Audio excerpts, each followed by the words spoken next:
Hi everybody, Kat here, Vegas Fruity, and I wanted to share some recipes with you today. I'm actually going to make that bread. I want to say it's a focaccia bread, the one that I made this last week. A couple of people were interested in on it, but I wanted to talk to you about the flour that I use. Okay, there's different types of gluten-free flours that you could find out on the market, and I picked these two up when I was at the store last week. This is a King Arthur flour brand, and I actually got this one I think at Walmart. They were carrying this and this one as well. Betty Crocker also puts one out, and so the blend that they use might be different. This is let's see, what kind? They use brown rice in this one, and I believe they use white rice in this one. This one also contains soy, it says, so you kind of have to watch out for that if you don't like soy in your stuff for whatever reason. And then there, of course, there's the Bob's Red Mill all-purpose baking flour, which you can tell that I do like to use this one. This one is really good for pizza dough. It really is really good about that. But this one uses fava and garbanzo, I think, a blend. And let's see, garbanzo flour and and white sorghum flour and fava bean flour in here. And I noticed that this one is it's very bready, but it's not more like elastic type of a bread. It's more almost crumbly, but it's pretty good for pizza still. And so what I do is I normally make my own blend. Here it makes about just over 5 cups or so, and I actually adapted this out from the book Cooking for Isaiah.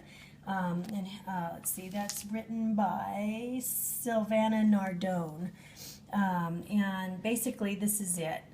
So my gluten-free flour that I really do like to use for this bread, if you take 3 cups of white rice flour, 1½ cups of tapioca flour, 3/4 cup of potato starch, ½ tablespoon of salt, and 1 tablespoon of xanthum gum, and I basically mix all that up in here. And then I just use this as a general baking blend whenever I make this bread or maybe pancakes or something like this. And she says to use white rice flour, and I've used white rice flour for this bread I'm going to make, and it's really nice and light. I didn't have any more, so I used brown rice in here, brown rice flour. So we'll see how that comes out. I think it's going to be a little bit more dense. All right, so in this recipe what we're going to be using is 2 cups of the flour mix, a gluten-free flour mix, and then 1 teaspoon of sugar. I'm using evaporated cane sugar. 1 teaspoon of salt. I'm using the sea salt. 1/4 ounce of yeast, and so you could use, a packet if you want, or another type if you have another type. 1/4 ounce of that, and you do use 2 tablespoons of olive oil in this recipe to make this type of a bread. Let's see, and then I've got chia seeds, which I have actually ground first in a little baby bullet. You could use a coffee grinder, or you could use a mortar and pestle. So 2 tablespoons of those chia seeds ground, and then 6 tablespoons of water. So those are nice and thick. I'm also going to use 3/4 cups of warm water, and then that's it for the bread. When it's all done, you can just leave it, or if you want, you could actually just take a little cook's brush and brush a little bit of olive oil on top so that the seasonings will stick. I've got Italian seasoning and some garlic powder, and it just really flavors it up nice, makes kind of an artisan looking bread. My husband really likes this one. So let's get started. Alright, so I've got my 2 cups of gluten-free flour in there. There goes, I'm going to use a packet just for ease sake. My 1/4 ounce of yeast. There's my teaspoon of salt and my teaspoon of sugar. And I'm just going to whisk that together and make sure that we mix it up really, really good. I think that's probably going to be just fine. And then, what do I do next? Alright, I needed 2 hands to get the chia seeds out of the bowl, so I put those in. I'm going to add my water, and I'm going to add my 2 tablespoons of olive oil. And this is such an easy bread to make, and once in a while, I mean, it's got salt in it and it's got oil in it, so if you want to keep those down, you don't really want to be having that all the time. But for a nice, I don't know, Italian dinner or something like that. You might want to do something like this. So I'm going to keep beating this until it forms a dough that pulls away from the sides of the bowl. So there's my little dough ball, and I have a cookie sheet here, and I've laid down some parchment paper on it. Now it's going to be a little sticky.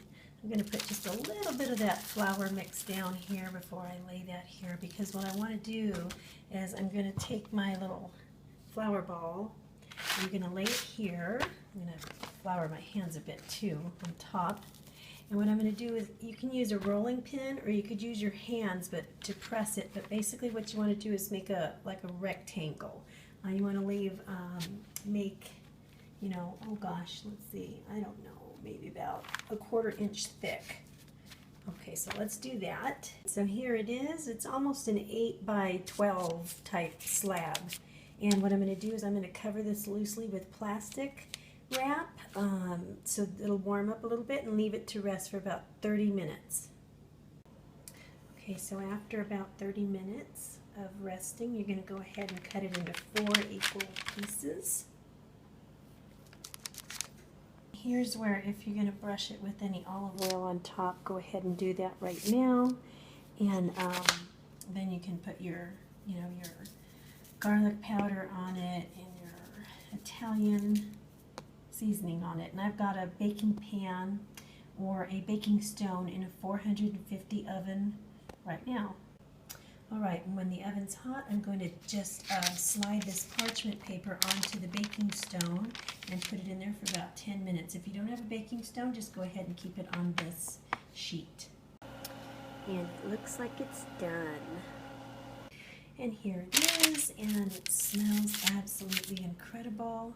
This one didn't seem to rise as much as the last one for some reason, but it's going to be a really nice sandwich bread, and it's going to be very, very flavorful. Hope you enjoy it.